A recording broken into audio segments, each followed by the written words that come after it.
Good morning மக்களே. பாலியில் நமக்கு இன்னைக்கு 3வது நாள். நேற்று பயங்கர அலைச்சல், டயர்டாயிடுச்சு.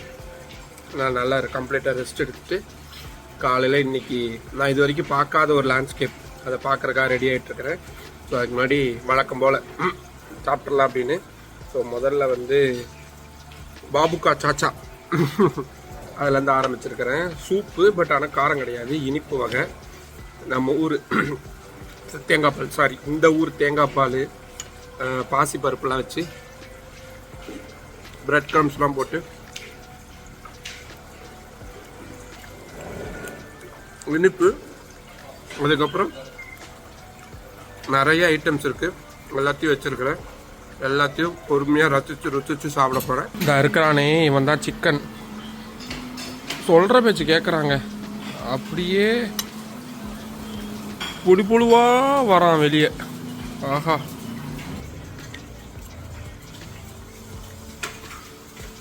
என்ன வேலைப்பாடு, அருமையா பண்ணியிருக்காங்க. தேங்காய் பால் ஊட்டி ஒரு மேட்ரு வச்சிருக்கிறாங்க.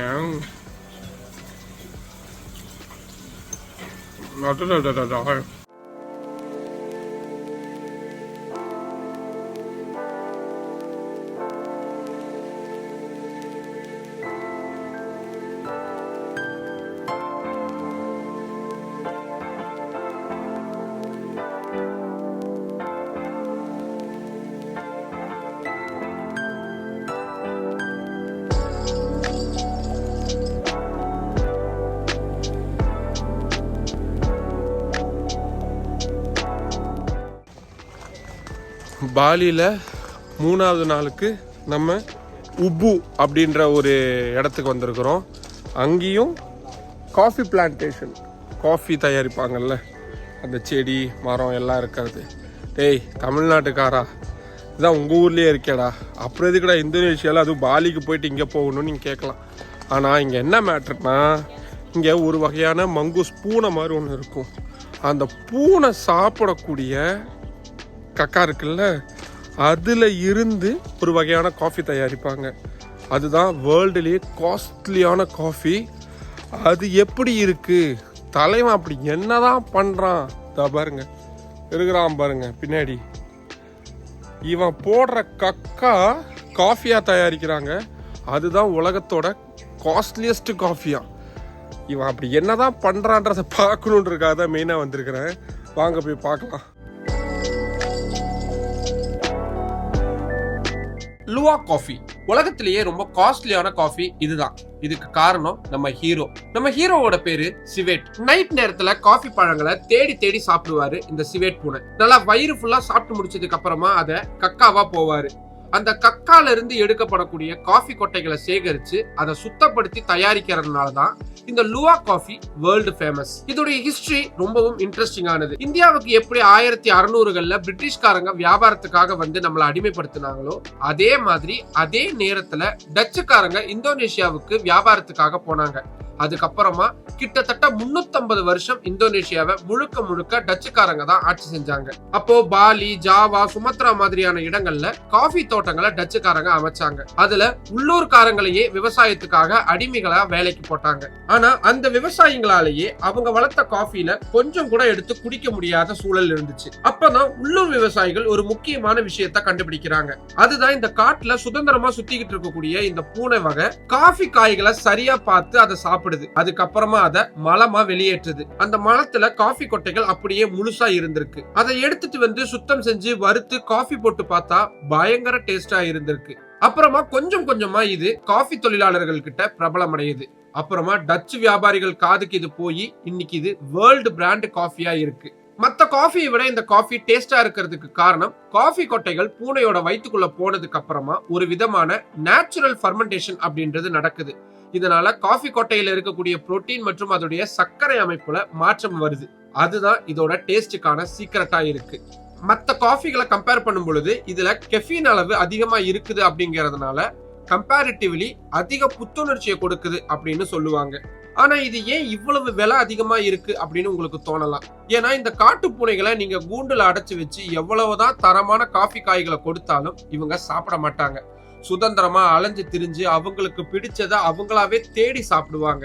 இந்த பூனைகள் எண்ணிக்கையில ரொம்ப கம்மியா இருக்குது அப்படிங்கறதுனால சேகரிக்கக்கூடிய காஃபி கொட்டைகளும் ரொம்ப கம்மியா இருக்கு. சோ ப்ரொடக்ஷன் கம்மி, பட் டிமாண்ட் அதிகம். அதனாலதான் இதுக்கு இவ்வளவு விலை. விலை அதிகம்னு சொல்றியே, அப்படி எவ்வளவுதான்ப்பா விலை அப்படின்னு நீங்க கேட்கலாம். 1 கிலோ தரமான காஃபி பவுடருடைய விலை இந்திய ரூபாய் மதிப்புல 50,000 1 லட்சம் ரூபாய் வரைக்கும் விற்கப்படுது. பூனை கக்கால இருந்து வரக்கூடிய இந்த காஃபியை நீங்க தைரியமா டேஸ்ட் பண்ணுவீங்களா? உங்களுக்கு தோணக்கூடியதை கமெண்ட் பாக்ஸ்ல சொல்லுங்க.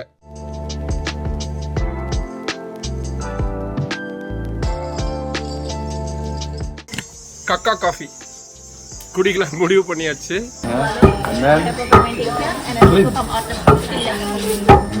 They peel this coffee. Oh, From the potty. from the potty. This one. This is from the tree. This is from the tree. This is from the coop. Good one. Good. This one. Cacao. Chocolate. Coca. This is our style to make it coffee in Bali. Oh. But this coffee is roasting. Founding coffee bean. You get fresh coffee from the tree. Yeah, this is smell. Original. Ah. This is original. Yes, original. 100% original. 100%. Because we make it all in here. So is it available in online also? No online. Why? Because no many. Yeah. No so many produce. They are limited. Yeah. Some the local farmer get the poop, they bring here and then we process. அதாவது அவர் என்ன சொல்றாருன்னா, தலைவனை பாத்தீங்களா பூனை, அவரை கொண்டு போய் coffee பிளான்ட்ல கொண்டு போய் விட்டுருவாங்களாம். அவரா செலக்ட் பண்ணி அவருக்கு பிடிச்ச காஃபி கொட்டையா பார்த்து சாப்பிடுவாராம். சாப்பிட்டு முடிச்சதுக்கு அப்புறம் தலைவன் அங்கேயே கக்கா போயிடுவாராம். அவர் கக்கா போற வரைக்கும் ஆட்கள் வந்து அங்கேயே காத்திருப்பாங்களாம். அப்படி கக்கா போனதுக்கு அப்புறம் அதை கலெக்ட் பண்ணிட்டு கொண்டு வந்து இந்த மாதிரி அடைச்சிருவாங்க.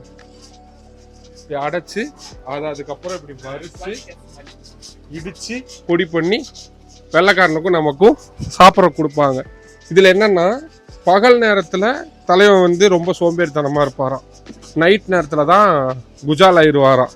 ஸோ போய் வேலையெல்லாம் முடிச்சுட்டு வந்ததுக்கு அப்புறம் கொண்டு வந்து கேட்ல விட்டுருவாங்களாம். அந்த கூண்டுல விட்டதுக்கு அப்புறம் எவ்வளவு டேஸ்டான, அவரு சாப்பிட்டு துப்புன ஒரு கொட்டையாவே இருக்கும்ல, அந்த மரத்துல இருந்து எடுத்தா கூட தலைவன் தொட மாட்டாராம். அதுக்கப்புறம் அவருக்கு குஜால் நேரமாமா. என்ன வாழ்க்கை வாழ்றான், நம்மளும் தான் இருக்கிறோம். என்ன பொழப்பு போங்க. வாங்க அடுத்தது பார்ப்போம், டேஸ்ட் பார்ப்போமா. போட்டுட்டு இருக்கிறாங்க நமக்கு தான். அடடடடடா.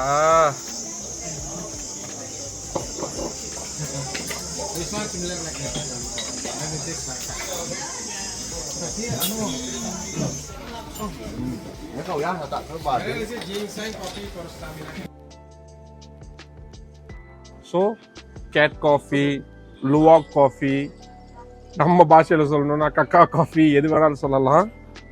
ஸோ ஃபஸ்ட் டைம் டேஸ்ட் பண்ணுறேன். பயங்கர காஸ்ட்லி. இந்த ஒரு கப்பே வந்து இந்த ஊர் பணத்துக்கு 50,000 ரூபாய். நம்ம ஊர் பணத்துக்கு கிட்டத்தட்ட 300 ரூபா வரும்னு நினைக்கிறேன். காஃபி ட்ரை பண்ணி பார்ப்போம். நார்மல் காஃபி தான், பட் ஆனால் பயங்கர ஹார்டாக இருக்கு.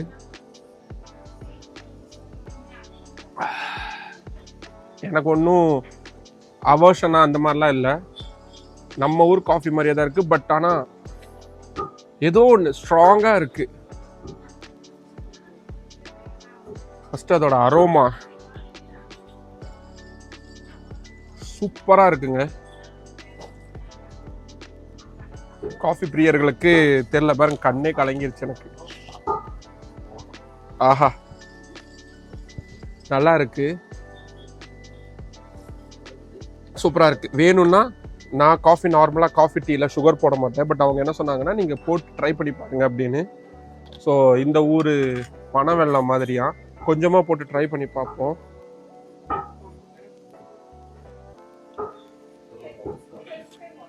ஸோ கொஞ்சமா போட்டு ட்ரை பண்ணி, நினைச்சே பார்க்கலைங்க பாலி வந்துட்டு இதை சாப்பிடாம போயிடுவோம் அப்படின்ட்டு. டிரைவர் பென்னிக்கு தான் தேங்க்ஸ் சொல்லணும். அவர்கிட்ட கேட்டேன், வேற லெவலில் இருக்குது, பயங்கர ஸ்ட்ராங்கு. எனக்கு தெரிஞ்சு இன்னைக்கு நாள் ஃபுல்லாக இது நாக்கிலே நிற்கும். கண்டிப்பாக பாலி வந்தீங்கன்னா இந்த காஃபி பிளான்டேஷன், எல்லா காஃபி பிளான்டேஷன்லையுமே இருக்குது. உங்கள் டிரைவர்கிட்ட சொன்னீங்கன்னா கூப்பிட்டு போவாங்க. உபுவில் வந்து கண்டிப்பாக இந்த கேட் காஃபியை ட்ரை பண்ணி பாருங்கள், ஓகேவா? டர்மரிக் டீ, நல்ல மஞ்சள் வாசனை. பாலி காஃபி சாக்லேட் காஃபி மாதிரி இருக்கு. வெனிலா காஃபி,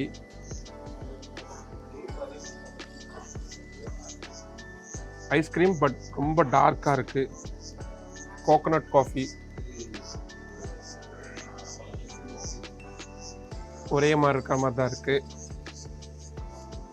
லெமன் டீ, நம்ம ஒரு டீ, நம்ம ஒரு lemon tea. Mangosteen tea first time குடிக்கிறேன்.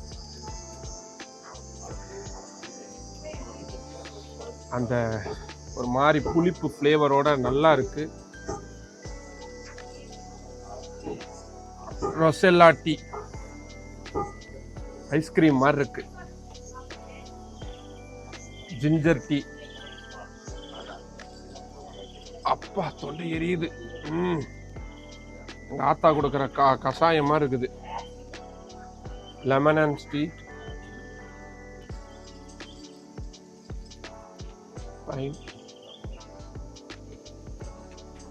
ஜென்சிங் காஃபி ஆம்பளைங்களுக்கு அப்படின்னு இவன் சொன்னாங்க, எனக்கு தெரியாது. நம்ம ஊர் காஃபி கொஞ்சம் ஹார்டா இருக்கு. பாலி கொக்கோ, நாக்கில் அப்படியே திப்பா தட்டுதுங்க. அடுத்தது ஃபைனலி ப்ராப்பரான பாலி காஃபி. இதை வந்து சுகர் போடக்கூடாதா, மில்க் கலக்கக்கூடாதா, அப்படியே குடிக்கணுமா?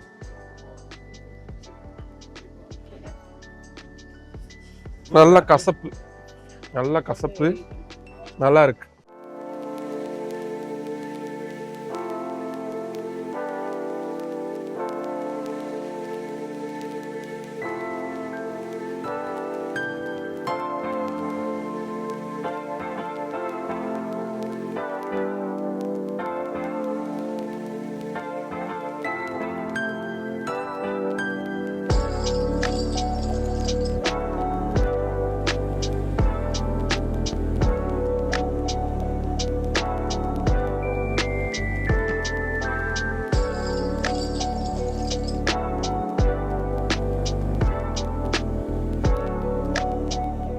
ஸோ காஃபி குடிச்சு முடிச்சதுக்கு அப்புறமா நம்ம வந்திருக்கிறது வந்து ஹெவன் ஆஃப் ஸ்விங் அப்படின்னு சொல்றாங்க, இல்லை கேட்வே ஆஃப் ஹெவன்.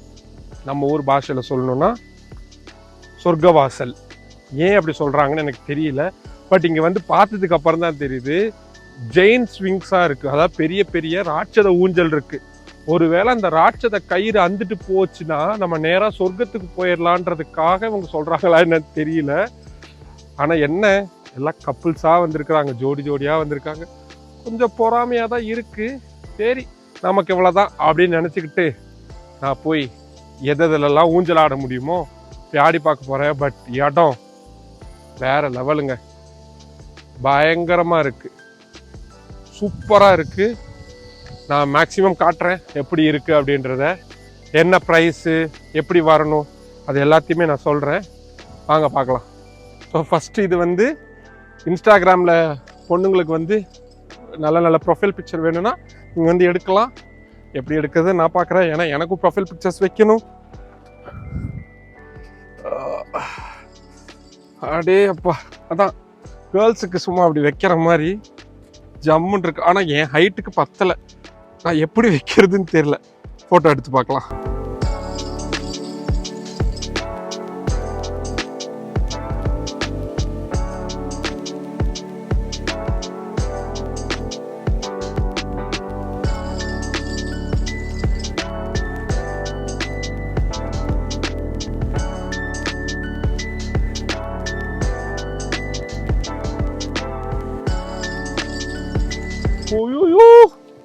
ரொம்ப அழுத்த விட்டாங்க.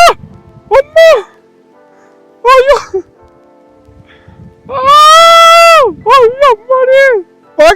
பின்னாடி எப்படி இருக்குன்னு.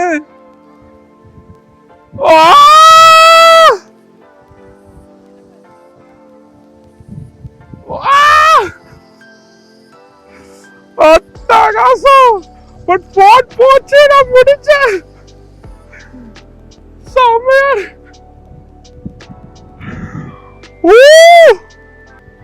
செம்மையாக இருக்கிறது. அடே பறந்துட்டோம்னா கீழே சொர்க்கம்தான். புரிஞ்சுதா?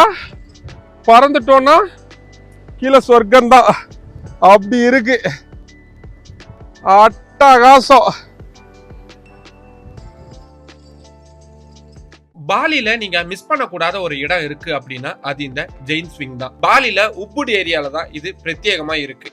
காலையில 8 மணிக்கெல்லாம் ஸ்டார்ட் ஆயிரும். நான் சரியா உச்சி நேரத்துக்கு போனேன், வெயில் கொன்னு எடுத்துடுச்சு. நீங்க காலையிலேயே சீக்கிரமா வந்துருங்க, இன்னும் நல்லா என்ஜாய் பண்ண முடியும். சோசியல் மீடியா ரொம்ப பெருசா வளர ஆரம்பிச்சதுக்கு அப்புறம் தான் இந்த இடம் எல்லாருக்கும் தெரிய ஆரம்பிச்சது. ஏன்னா இதோட லொகேஷன் அப்படி. பாலி வரவங்க இந்த இடத்துல இருந்து போட்டோ எடுத்து போடாதவங்க யாருமே இருக்க மாட்டாங்க. Extreme swing, single swing, couple swing, bird nest, circle nest, bed swing, libra swing அப்படின்னு 12க்கும் அதிகமான ஆக்டிவிட்டிஸ் இருக்கு. நீங்க ஹனிமூன் கப்பலா இருக்கிறீங்க அப்படின்னா போட்டோ ஷூட்டுக்கு இதை விட பெஸ்ட் ஆப்ஷன் இருக்கவே முடியாது. குழந்தைங்க விளையாடுறதுக்கும் தனி இடம் இருக்கு, அவங்களும் இந்த ஊஞ்சல்ல விளையாட முடியும். இதுக்கு என்ட்ரி டிக்கெட் 1500 ரூபாயில இருந்து 3000 ரூபாய் வரைக்கும் வரும்.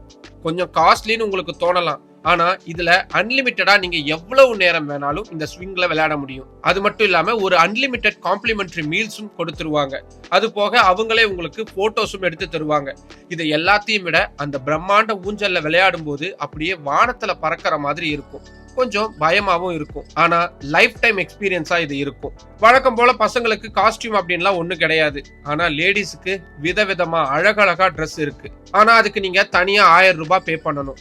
இன்ஸ்டாகிராம்ல லைக்ஸும் கமெண்ட்ஸும் அல்லணும்னா இந்த 1000 ரூபாய் பெரிய விஷயம் கிடையாது, அப்படிதானே?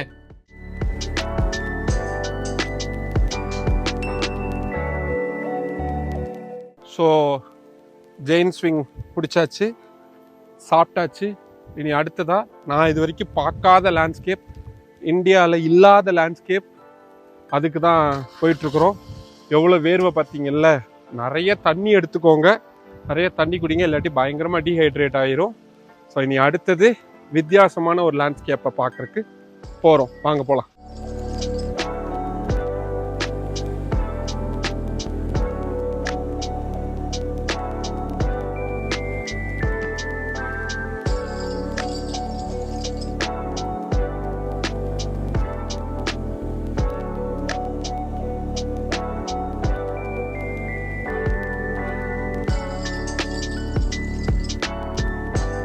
ஃபைனலி வந்தாச்சு. கிட்டத்தட்ட 1.5 மணி நேரம் ட்ராவல் பண்ணி எனக்கு வழியில் பயங்கரமாக தூக்கம் வந்துருச்சு. அதுக்கப்புறம் கொஞ்சம் எந்திரிச்சு பார்த்தா லேண்ட்ஸ்கேப்பே மாறி இருந்துச்சு.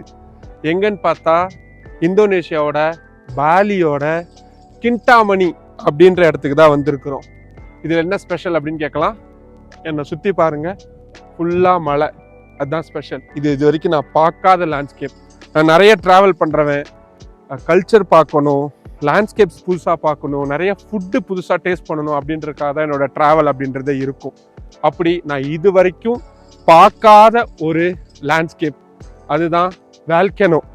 இப்போ எனக்கு பின்னாடி தெரியக்கூடியது தான் வால்கனோ, எரிமலை. இப்போ எனக்கு பின்னாடி பார்க்க முடியும் உங்களால், கருப்பு கருப்பாக சின்ன சின்னதாக பாறை மாதிரி இருக்குது. இது எல்லாமே வால்கனோ வழிஞ்சு வந்தது. 2002 தான் இந்த வால்கனோ கடைசியாக ஆக்டிவாக இருந்திருக்கு. பட் ஆனால் இது இன்னும் ஸ்டில் ஆக்டிவாக இருக்கக்கூடியது தான், எப்போ வேணாலும் வெடிக்கலாம் அப்படின்னு இருக்கக்கூடிய ஒரு வால்கனோ தான். இந்த இடத்த பார்த்தீங்கன்னா அது நான் எப்படி, எனக்கு வார்த்தையில் எப்படி சொல்கிறதுனே தெரில. ஏதோ ஒரு பெரிய ஹாலிவுட் படத்தில், டியூன் படத்துலலாம் வரும்ல ஒரு பெரிய விஎஃப்எக்ஸில், அந்த மாதிரி இருக்குது. நீங்கள் கிண்டாமணி மெயின் ஜங்ஷன் வந்துட்டீங்கன்னா அங்கே நிறைய பேர் ஜீப் வச்சுருக்காங்க. ஜீப்பில் மட்டும்தான் வர முடியும். ஜீப்பில் வர அந்த ட்ராவலே வந்து பயங்கர எக்ஸ்பீரியன்ஸாக இருந்துச்சு. நம்ம ஊர் பணத்துக்கு கிட்டத்தட்ட 5000 ரூபாய். அவங்க சொன்னது வந்து 7000 ரூபாய்க்கு மேலே சொன்னாங்க. நான் நெகோஷியேட் பண்ணி 5000 ரூபாய்க்கு வந்தேன். உங்களுக்கு என்னை விட இன்னும் நெகோஷியேட் பண்ண தெரியும் அப்படின்னா நீங்கள் தாராளமாக இன்னும் குறைச்சி கூட வரலாம். பட் இந்த காசு ஒர்த்தா அப்படின்னு கேட்டிங்கன்னா கண்டிப்பாக ஒர்த்து. 2 இடத்துக்கு கூப்பிட்டு வராங்க. ஃபஸ்ட்டு இந்த எரிமலை குழம்பு நீங்க பார்க்க முடியும். டூரிஸ்ட் யாருமே இல்லை பாருங்க. ஏன்னா நிறைய பேருக்கு இதோடைய முக்கியத்துவம் தெரியாம இருக்கலாம். பட் நீங்க வித்தியாசமான ஒரு விஷயத்தை எக்ஸ்ப்ளோர் பண்ணணும், எக்ஸ்பீரியன்ஸ் பண்ணணும் அப்படின்னா கண்டிப்பா இந்த இடத்துக்கு வரலாம். ஏதோ ஒரு மாதிரி ஒரு இது வரைக்கும் என்னால் விவரிக்க முடியாத ஒரு ஃபீலா இருக்குது இது.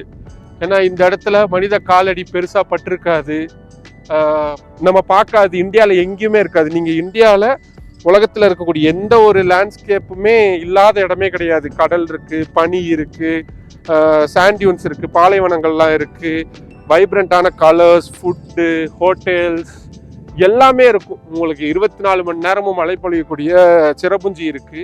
பட் ஆனால் வேல்கனோ அப்படின்றது கிடையவே கிடையாது. இந்தியன்ஸ் பார்த்துருக்கவே மாட்டோம். அஃப்கோர்ஸ் நானும் பார்த்ததே இல்லை. ஸோ அதனால தான் இந்த இடம் எனக்கு ஆக்சுவலாக ஆக்டிவாக இருக்கக்கூடிய வேல்கனோக்கு வரணும் அப்படின்னு. இதுவுமே வந்து சம்டைம்ஸ் வந்து கொஞ்சோண்டு ரிலீஸ் பண்ணுமாமா அந்த வேல்கனோ வந்து வெளியே வர்றது அப்படின்றது. ஸோ என்னோட இனி அடுத்த டார்கெட் வந்து ஆக்டிவாக இருக்கக்கூடிய வேல்கனோ அப்படியே அந்த வலிஞ்சு வரும் பொழுது அங்கே இருந்து அதை கண்ணார பார்க்கணும் அப்படின்றது ரொம்ப ஆசை. சரி, அது எப்போ நடக்குதுன்னு பார்ப்போம். பக்கத்துலேயே ஒரு ஏரி இருக்குது, அந்த ஏரிக்கும் கூட்டிகிட்டு போகிறேன்னு சொல்லியிருக்காங்க. ஓப்பன் ஜீப்பில் அவங்க கூட்டிகிட்டு வராங்க. நீங்கள் முடிஞ்சால் அதோட டாப்பில் உட்காந்துக்கலாம். ஆக்சுவலாக டிரைவர் பென்னி என்ன சொன்னார்னா, நீங்கள் ரொம்ப லக்கு, ஏன்னா இங்கே திடீர்னு மழை வந்துடும், மழை வந்தால் ஒன்றுமே பார்க்க முடியாது, ரொம்ப சேரி சகதியாயிரும், போகவே முடியாது. பட் நீங்கள் வந்த நேரம் பயங்கர லக்கு, மழையெல்லாம் இல்லை, நல்லா இருக்குது கிளைமேட்டு அப்படின்னு. தெரில, சூப்பராக இருக்குது. சுற்றி மலைங்க தான், இதில் நிறைய மலைங்க வந்து வேல்கனோ மலைங்க தான் சொல்லியிருக்கிறாங்க. அந்த ஒரு ஏரியும் அதை சுற்றி ஜனங்க கொஞ்சம் பேர் இருக்கிறதும் ஆள் நடமாட்டமே இல்லாத இந்த வேல்கனோ பகுதியும் என்னமோ பண்ணுதுங்க, உடம்பு என்னமோ பண்ணுது. Life time experience. கண்டிப்பாக பாலி வந்தீங்கன்னா நீங்கள் மசாஜ் போங்க, ஹோட்டல்ஸ் நல்ல நல்ல இடத்துல தங்குங்க. பட் இந்த இடத்த மிஸ் பண்ணிடாம பாருங்க. ஒர்த்து வருமா.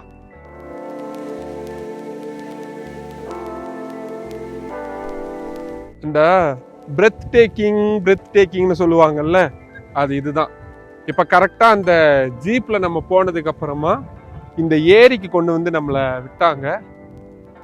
நான் என்னங்க சொல்றது இதை பற்றி. இது ஆக்சுவலாக பல 100 ஆண்டுகளுக்கு முன்னாடி எரிமலை வெடிச்சு அப்படி மலைகளுக்கு நடுவுல அந்த லாவா வந்து நிரம்பினதுனால ஏற்பட்ட குளமமா இது. அப்படி ஆனதுக்கு அப்புறமா அது கிட்டத்தட்ட ஒரு பள்ளத்தாக்கு மாதிரியே ஆயிருக்கு. மழை பெஞ்சதுக்கு அப்புறமா தண்ணி ஃபில் ஆயிருச்சு. நான் ஏற்கனவே சொன்னேன்ல, இந்த இடத்துல வந்து எப்பவுமே மழை பெஞ்சுக்கிட்டே இருக்கும் அப்படின்னு. அதனால ஃபுல்லா தண்ணியா இருக்கு, செம்மையா இருக்குங்க. அந்த பின்னாடி அந்த அது பாருங்க எவ்வளோ கிட்டத்துல மேகம் போகுதுன்னு. இவ்வளோ கிட்டத்தெல்லாம் நம்ம எங்கேயுமே பார்க்க முடியாது. நீங்க கோயம்புத்தூர் வெள்ளியங்கிரியில போனீங்கன்னா ஒரு 4 மலை 5 மலை தாண்டினதுக்கு அப்புறம் தான் உங்களுக்கு இப்படி தெரியும். பட் இங்க பாருங்க, கண்ணு முன்னாடியே தெரியுது. அப்படியே அந்த மறைச்சிக்கிட்டு போறது, கிளைமேட் சில்லுன்னு.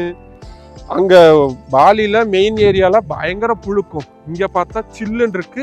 ஸோ நீங்க ஸ்டே பண்ண வர்றதுக்கு கூட இங்க வரலாம். நிறைய சின்ன சின்ன ஹட்டு மாதிரியான விஷயங்களா போட்டு வச்சு, லேக் வியூ, இந்த மவுண்டன் வியூ அப்படின்னு போட்டு வச்சு வேற மாதிரி இருக்கு. ஜனங்க ரொம்ப ரொம்ப கம்மி, டூரிஸ்டுங்கள ரொம்ப கம்மியா இருக்கிறாங்க. ஸோ ஒரு மாதிரி ப்ளசண்டா இருக்கணும் அப்படின்னா நீங்க வரலாம். அந்த 5000 ரூபாய் 4000 ரூபாயை பார்க்காதீங்க, வந்து ட்ரை பண்ணி பாருங்க, அட்டகாசமா இருக்கு.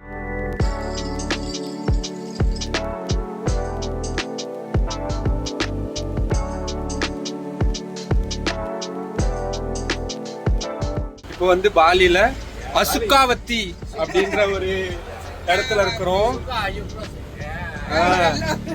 ஆக்சுவலி என்னன்னா ரொம்ப ஸ்வீட்டா இருக்காங்க பப்ளிக், அதுதான் ரொம்ப விஷயம்.